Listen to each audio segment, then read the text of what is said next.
big weekend next weekend. Actually, really big weekend this weekend. It's just Arkansas's not playing. I know, excited about that. I know a guy who is excited for the game next weekend, and that is Brett Goode, former Arkansas Razorback, as we bring him into the fold.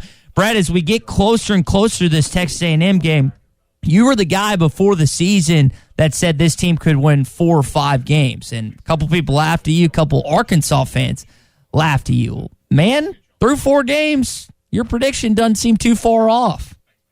Well, now all those fans are now thinking we should win the SEC West this year too. So, you can't flip flop that quick. I just knew from a winning culture that you had the coaches that are always winning, and in those programs that can do that, they're going to put that vibe out there that they can win. Now, yes, those kids they've been coached better, but they want to win. They've always wanted to win, but when you put winning around winning, it's bound to happen. Brett, when you look at the 3 units, offense, defense, and special teams, why do you think the defense is so much further along than both offense and special teams? I think it's surprising, first of all, without an off season, but they're playing fast. That they're coached. They're not playing like, I don't want to screw up. I think maybe that was the problem we've had in the years past, is that we were trying to, don't screw up this play, don't screw up this play. Well, now they're just going out there and they're playing free. And it's amazing what you can do when you play that free, and they've shown that on defense, getting that many turnovers and being able to do that. We have Brett Goode on every Wednesday. We also want to focus on special teams because that's what you did for 10 years in the NFL. All right, from a time zone away, you could see the fake punt coming, right? I mean, everyone around the state watching, the 16,000 in the stadium, everyone was screaming fake punt, when Ole Miss came up to the line and ran that, and then obviously they got it. What happened on that play, and why wasn't Arkansas more ready for the fake that Ole Miss executed to get the first down? I don't know why they weren't more ready. I think just the way the game had gone, their offense had been stalling, they've been throwing interceptions. You just got to know in that situation they're gonna fake it. They're gonna try something if you give it to them. And in that situation, we always said you're better with even your defense, what they call defensive stay, not even punt safe out there. If you put your defensive stay, you got your defense on the field, and you just kind of get rid of all that, where they can't even do that because you're doing so good in the ball game. You don't want to give up a cheap play like that on special teams, and it's unfortunate that it happened, but it's another thing that we've got to correct this week. Is the bye week we've got too many special teams woes that we're trying to fix each week. Yeah, Arkansas with another change in their punt unit this week, putting a different punter on the field. What did you see with Reed Bauer? 7 punts, 46 yards. I know a lot of people don't focus on the actual punter, but Arkansas went through 3 different legs in punting the football this year. 2, 3 legs, and to do what we did, I think we're getting better on that. Covering the punts and doing everything that we need to do. We're lining up now. We're not getting that false start penalty on the illegal procedure. So we're making the adjustments we need to do. I think we're at this point, whoever can punt the ball will just punt it. We may even have to do a quarterback quick kick if we run out of a punter. So we just want to keep everything going, keep the momentum going, and we've got to really just hammer down now. They got close on that punt block. Obviously we gave up the fake punt, so we've got to get it, and it'd be nice to have 1 week where we're not talking about special teams, how bad they did, it's how good they did. Yeah, and they didn't have the illegal formations on the punt. Is that as simple as just, all right, you got your protection back in front of the punter, and then you just put everybody else on the line of scrimmage? I mean, how would you solve that problem permanently for the rest of the year? Permanently, what we used to say is, you've got the snapper. He sets the line of scrimmage. And we told everybody that was supposed to be on the ball, you put your head on his butt. It's that easy. I mean, you look down the line and you can see, if you can't see his butt and you're not even with it, you've got to scoot up. And the guys towards the end, you can actually point to the official and ask them. They're going to tell you if you're on the line. And so they've been coaching stuff. You just got to go out there and do it. And you've got to, this isn't something that, we just thrown it out there and we're not getting coached to do this. Like, they've been taught this, they've been coached it, but now they've got to go do it. They got to take ownership of it. Because you've got to take pride in it. And I think that once we start taking some pride in special teams, it'll kind of help us kickstart a little bit of what we need to help our defense, because our defense is our only thing right now.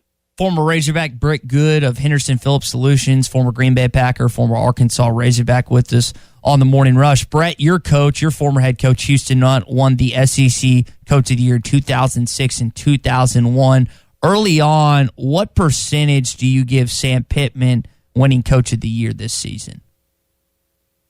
I think if you look at our track record and everything that we've done, and you look at the beginning of the year, all the experts not picking us to win a game, I think he's got to be top of your list. In an all-SEC schedule, no off season, dealing with a virus, a pandemic, I think it's second to none right now. You tell me somebody else across the country that's turned around a program and got people believing, not only that the kids believe in, what he said after the game, talking about that all we need is what we had on the plane, but I mean, he's got everybody in the state now believing that we're back in the old days of winning 10, 11 ball games, and then that's the type of hype that you want of a coach.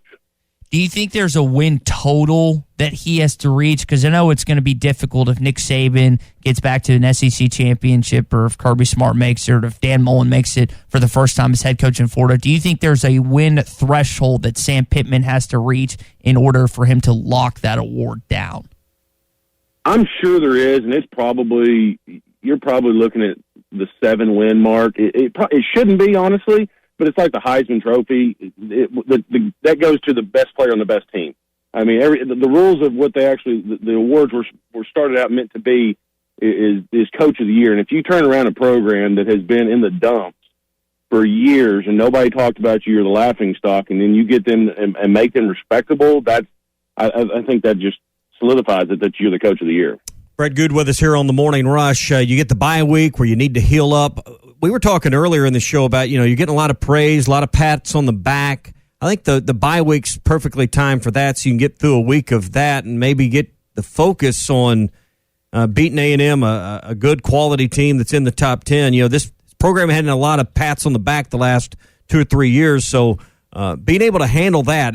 Talk about the difficulty. I know you weren't in a lot of situations with teams in your career. You played on a lot of successful teams that had to go through a lot of downturns, and then you get some success and learning to deal with that. But that's one of the learning lessons right now for Sam Pittman's programs, Brett, is how do you deal with getting so much attention for success when you haven't had to deal with that the last couple of years?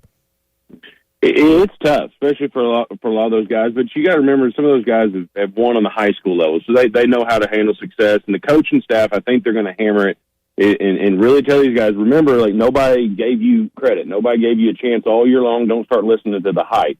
And what they really need to do, I think that this bye week is going to give them time to focus on getting healthy, but also self-scouting themselves. Figuring out we're not going to get that many turnovers every week. If we are, we're going to set records that have never been touched before.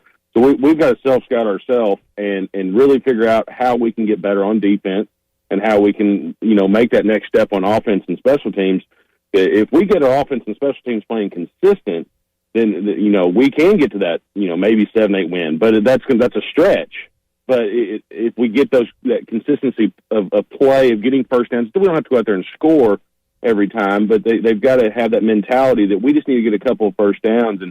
And I hope that they can take that with their brain of not believing the hype and saying, oh, we're not, we're too good. No, you got to remember, everybody in the state and everybody on the media, what they thought about you at the beginning of the year, because that's what they still believe about you as soon as you lose. We're going to have you've got to take that mentality to make yourself better. Sorry about that. Coach Pittman's going to be on with us tomorrow at 8 o'clock.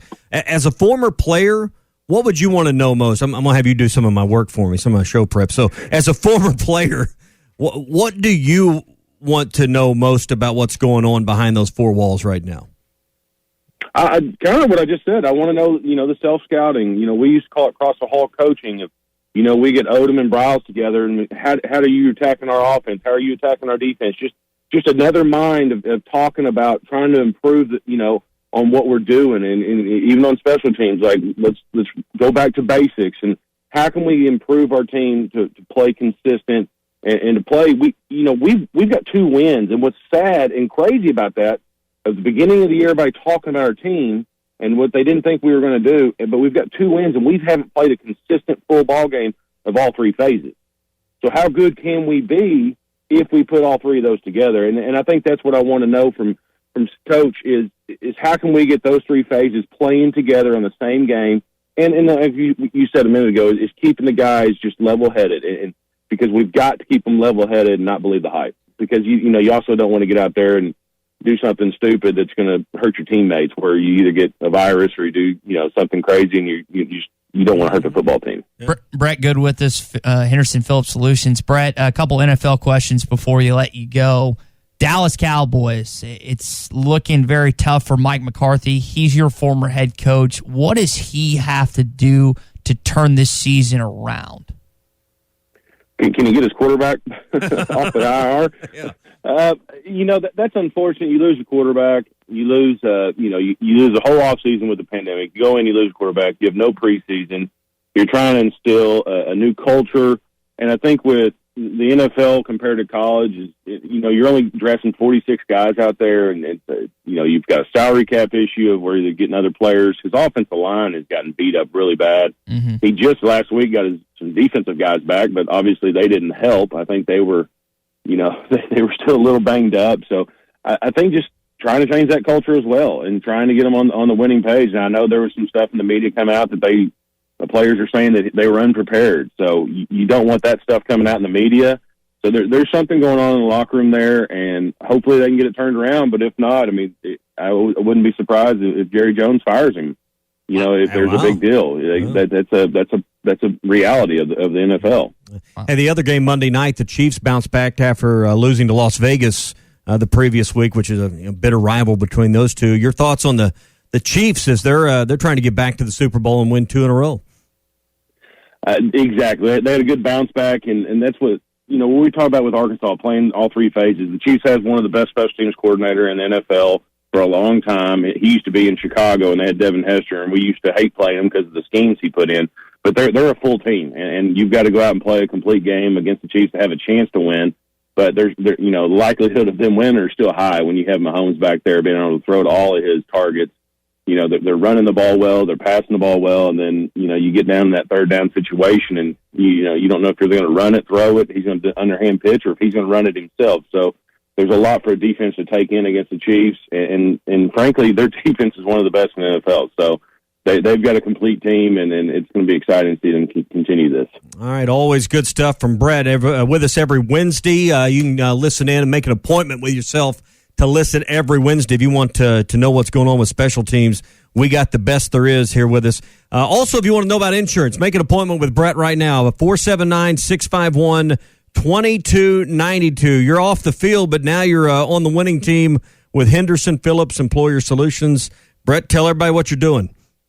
And we do everything from employee benefits to property and casualty. And I tell you, one thing that I've learned right now is that people get their home, their auto, their jewelry, and guns, but a lot of people are forgetting about their family, So I've had some good talks about life insurance. So just give me a call, 479-651-2292. Yeah. So call Brett. He'll talk a little football with you, talk some, you do every kind. Auto insurance, you mentioned life there. So it's personal, commercial. Employer solutions also means the employee benefits at work, and staffing management solutions. Tell us what that means. We can handle everything from the staff. We do payroll. We do 401k. So we try and do everything that you can just focus on your business. We have partnerships with, we're at a time right now where you may be looking for some employees. We actually have people that we can help with that. So we want to kind of be the one-stop local shop that you can call at any time of the day. You're not going to get an operator. You're not going to have to dial 1. You're going to get me on my cell phone and let us take care of you. All right, special discounts after midnight, 479-651-2290. Is that right? Yeah, if I pick it up, you'll get a special discount. 651-2292 for Brett Goode with Henderson Phillips Employer Solutions. All right, we'll chat next Wednesday. All right, thanks, guys. Have a good one.